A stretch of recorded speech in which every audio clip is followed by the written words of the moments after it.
প্রিয় দর্শক, সাজ্জাদ কাদিরের প্রীতি নিন, শুভেচ্ছা নিন। এই মুহূর্তে আপনাদের সামনে কথা বলতে এসছি। এবার চীনের পর রাশিয়াও ভারতের জন্য কি বড় সুবিধা নিয়ে এলো, এই প্রসঙ্গটি নিয়ে আপনাদের সামনে এই মুহূর্তে কথা বলবো। ভারত এবং রাশিয়া এই দুটি দেশ একে অপরের অকৃত্রিম বন্ধু। ভারতের স্বাধীনতা থেকে শুরু থেকে এখন পর্যন্ত এই বন্ধুত্ব অটুট আছে। এর মধ্যে আরো নতুন সুযোগ সুবিধা ঘোষণা দিল রাশিয়া। ক্রমে মনে হচ্ছে যে পৃথিবী যেন মার্কিন কক্ষপথ পাল্টে ভিন্ন দিকে একটা অবস্থান নিচ্ছে। আপনারা জানেন ইতিমধ্যে চীন 3-4 দিন আগের কথা যে ভারতকে খুব বড় একটা সুবিধা দিয়েছে, বিশেষ করে মেডিসিনের শুল্কমুক্ত সুবিধা। আবার গতকালকে জানা গেল যে ভারত চীনের বিমান সেবা যে বন্ধ ছিল গত 2020 সালের পর থেকে, সেই বিমান সেবা চালু হবে। কদিন আগে প্রধানমন্ত্রী নরেন্দ্র মোদী চীন সফর করে এসে এসসিও সম্মেলনে সেই সফর সময়কালে সিদ্ধান্ত এসেছিল যে দুদেশের বিমান পরিষেবা চালু হবে। চীনের সাথেও যে সম্পর্কের একটা টানাপোড়েন ছিল সেটি ইতিমধ্যে দূর হয়ে গেছে। নানা সন্দেহ সংশয় থাকা সত্ত্বেও কার্যক্রমে বোঝা যাচ্ছে ইতিমধ্যে চীন ভারতকে কিছু সুযোগ সুবিধা দেওয়া শুরু করেছে এবং অলরেডি শুরু হয়ে গেছে। বিমান পরিষেবা চালু হচ্ছে, ওষুধের শুল্কমুক্ত সুবিধা এবং আরো নানান সুযোগ সুবিধা নিয়ে আসছে। এদিকে রাশিয়ার তরফেও নতুন খবর পাওয়া গেল যে ভারতের উপর মার্কিন যুক্তরাষ্ট্র শুধুমাত্র রাশিয়ান তেল ক্রয়ের কারণে 25% নির্ধারিত শুল্কের সাথে রাশিয়ার তেল ক্রয় বাবদ জরিমানা নির্ধারণ করেছে আরো 25%, অর্থাৎ 50% শুল্ক আরোপ করেছে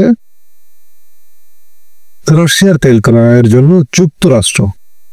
এতে করে যুক্তরাষ্ট্রের বাজারে ভারতের যে একটা বিশাল বাণিজ্য, সেই বাণিজ্যটা ক্ষতিগ্রস্ত হচ্ছে বা হয়েছে। এই ক্ষতিটা পুষিয়ে দেবার জন্য চীন পাশে দাঁড়িয়েছে ভারতের। রাশিয়া তো আছে, স্বল্প মূল্যে তেল দিচ্ছে, প্রতিযোগিতামূলক বিশ্বের বাজার থেকে কম মূল্যে। সেই তেল ক্রয়ের দিক থেকে ভারত অনেকটা কাটিয়ে উঠবে। আবার রাশিয়ার বাজার উন্মুক্ত করেছে। ভারতের যে সমস্যাটা যে মার্কিন যুক্তরাষ্ট্রে একটা বড় অংশ রপ্তানি করে প্রতি বছর ভারতীয় পণ্য, ভারত নিঃসন্দেহে এটা কাটিয়ে উঠবে। ইতিমধ্যেই ভারত পৃথিবীর বিভিন্ন দেশে মার্কেট সার্চ করে ইতিমধ্যে রেডিও করে ফেলেছে। আজকে যদি এই যে যুক্তরাষ্ট্র যদি এই শুল্ক আরোপটা অব্যাহত রাখে এবং ভারত যদি যুক্তরাষ্ট্রে পণ্য রপ্তানি করতে না পারে, তাহলেও ভারতের কোনো সমস্যা হবে। আর এই কারণে মার্কিন যুক্তরাষ্ট্র ইতিমধ্যে বুঝতে পারছে বিষয়টা। বুঝতে পারার দরুন ইতিমধ্যে ভেতরে তাদের আলাপ শুরু হয়ে গেছে যে আমরা ভারত ছাড়া চলতে পারবো না বা ওই অঞ্চলের দেশগুলোকে লাগবে। যার কারণে একটি খবরে জানা যাচ্ছে যে ডোনাল্ড ট্রাম্প এবছরের শেষ নাগাদ বা আগামী বছরের শুরু নাগাদ যে কোয়াড বৈঠকটি ভারতে হতে যাচ্ছে, সেই বৈঠকে ডোনাল্ড ট্রাম্প হাজির হবেন এবং বাণিজ্য চুক্তি, এই যে শুল্ক সমস্যা, এই সমস্যাটারও হয়তো এর মধ্যেই সমাধান হয়ে যাবে। আবার গতকালকে একটি খবর আমিও আলাপ করেছি যে সয়াবিন নিয়ে মহা বিপদে পড়েছে মার্কিন যুক্তরাষ্ট্র। এই সয়াবিন নিয়ে বিপদে পড়বার কারণে সয়াবিনের সবচেয়ে বড় ক্রেতা চীন যুক্তরাষ্ট্রের। আপনারা জানেন সয়াবিন উৎপাদনের শীর্ষ দুটি দেশের মধ্যে একটি দেশ হচ্ছে মার্কিন যুক্তরাষ্ট্র, ব্রাজিল এবং মার্কিন যুক্তরাষ্ট্র। গতকালকে এটি নিয়ে আলাপ করেছে, আর বিস্তারিত আলাপের প্রয়োজন নেই। সেই সয়াবিন ক্রেতা চীনের পেছনেও মরিয়া হয়ে হন্যে হয়ে খুঁজছে। চীনের প্রেসিডেন্ট শি জিনপিং এর সঙ্গে এই মাসে আগামী 4 সপ্তাহের মধ্যে সাক্ষাৎ করবার ঘোষণা দিয়েছে। যেটি হোক না কেন ভারতকে দাবিয়ে রাখতে পারবে না, মার্কিন যুক্তরাষ্ট্র দমিয়ে রাখতে পারবে না। রাশিয়া ইতিমধ্যে ঘোষণা দিয়েছে যে ভারতের যে ক্ষতিটা হচ্ছে ট্রাম্পের শুল্কের কারণে, ভারতের যা যা ক্ষতি হচ্ছে তা রাশিয়া পুষিয়ে দেবে বলে ঘোষণা করলেন রুশ প্রেসিডেন্ট ভ্লাদিমির পুতিন। জানালেন বেশ কিছু পণ্য ভারত থেকে আরো বেশি করে কেনার কথা ভাবছে মস্কো। তাতে রাশিয়ার সঙ্গে ভারতের বাণিজ্য ঘাটতি কমবে। গতকাল বৃহস্পতিবার রাশিয়ার সোচি শহরে আন্তর্জাতিক ভালদায় ডিসকাশন ফোরামে যোগ দিয়েছিলেন পুতিন। সেখান থেকে ভারতের সঙ্গে রাশিয়ার সম্পর্ক প্রসঙ্গে মুখ খোলেন। এমনকি ডিসেম্বরের শুরুতে তিনি নিজে ভারতে আসতে পারেন বলে জানিয়েছেন। বিশ্ব নিরাপত্তা এবং ভূ রাজনৈতিক বিশেষজ্ঞরা ভালদায় ডিসকাশন ফোরামের সদস্য। ভারত সহ মোট 140টি দেশের সঙ্গে এই ফোরামের যোগ রয়েছে।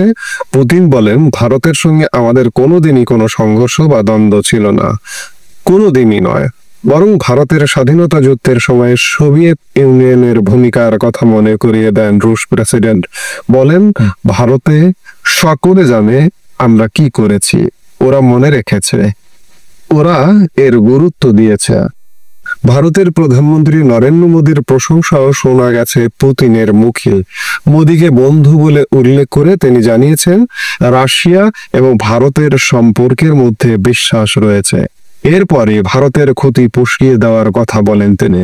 তার কথায় আমেরিকার শুল্কের কারণে ভারতের যা যা ক্ষতি হচ্ছে তা আমাদের খনিজ তেল আমদানির মাধ্যমে পুষিয়ে যাবে।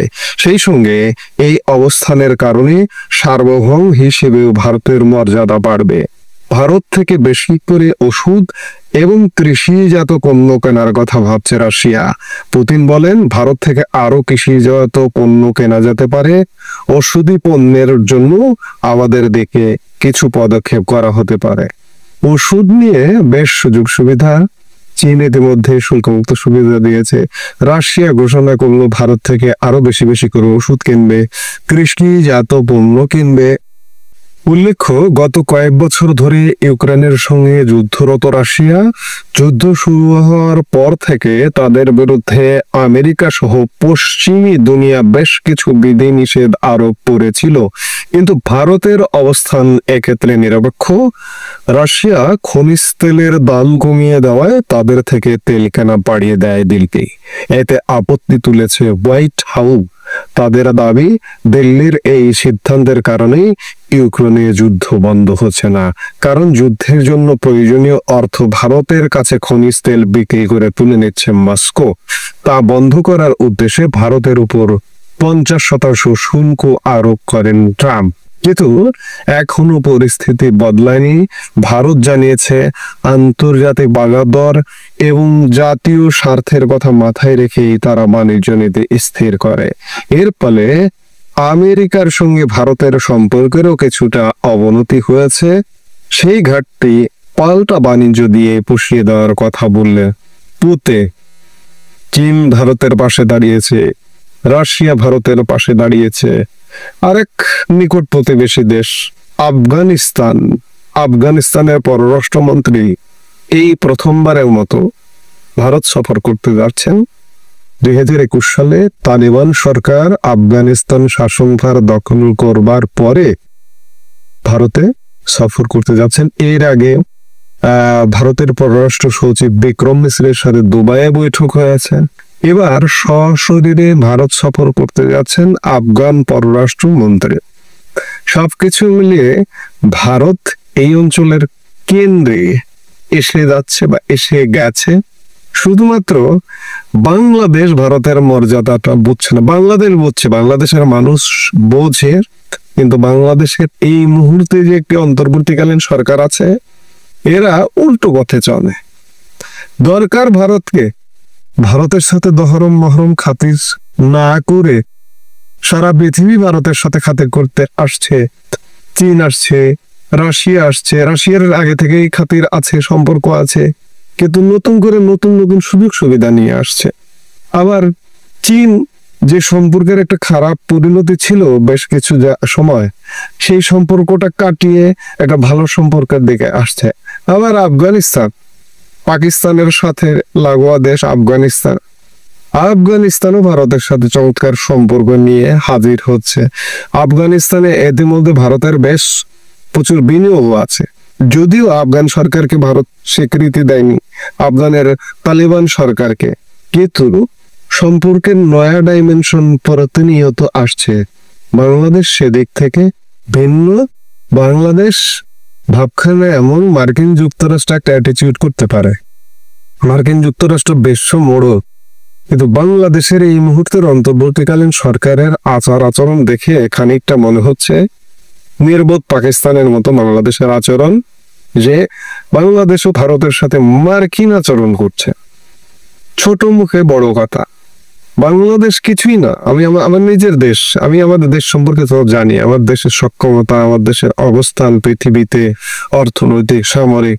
ভারত যদি একটা ফু দেয় উড়ে যাবে, কিন্তু সেই দেশের ভাবখানে এমন পাকিস্তানের মতো, পাকিস্তান বাদ নিতে পারে সামরিক শক্তিতে তারা খুব বড়, পেছনে মার্কিন যুক্তরাষ্ট্র আছে, সেই জায়গা ভাব নিতে পারে, কিন্তু বাংলাদেশ পেছনে যতই মার্কিন যুক্তরাষ্ট্র থাক না কেন, বাংলাদেশের এই ভাব নেওয়াটা আসলে সাজে না।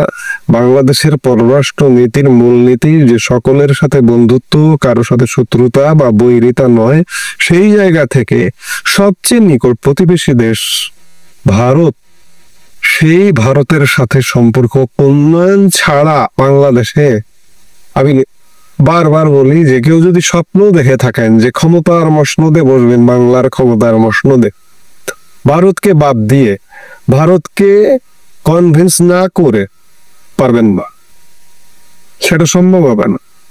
কাজে আমরা আলাপটা শুরু করেছিলাম যে রাশিয়া, এবার চীনের পর রাশিয়াও ভারতের জন্য নতুন নতুন সুযোগ সুবিধা নিয়ে এলো। এটি এই অঞ্চলের রাজনীতি, ইন্দো প্যাসিফিকের রাজনীতি, RIC জোটের কূটনীতি কিংবা ব্রিক্স কূটনীতি, সবকিছু মিলিয়ে মার্কিন যুক্তরাষ্ট্রের বিরুদ্ধে একটা শক্ত অবস্থান নিশ্চিত করবে বলেই প্রতীয়মান হয়। এই মুহূর্তে পর্যন্তই। সবাই ভালো থাকুন, সুস্থ থাকুন। আমাদের ভিডিওগুলো নিয়মিত পেতে সাবস্ক্রাইব করুন Sajjad Kadir and the legends YouTube channel এবং লাইক, কমেন্ট, শেয়ার করে সাথে থাকুন।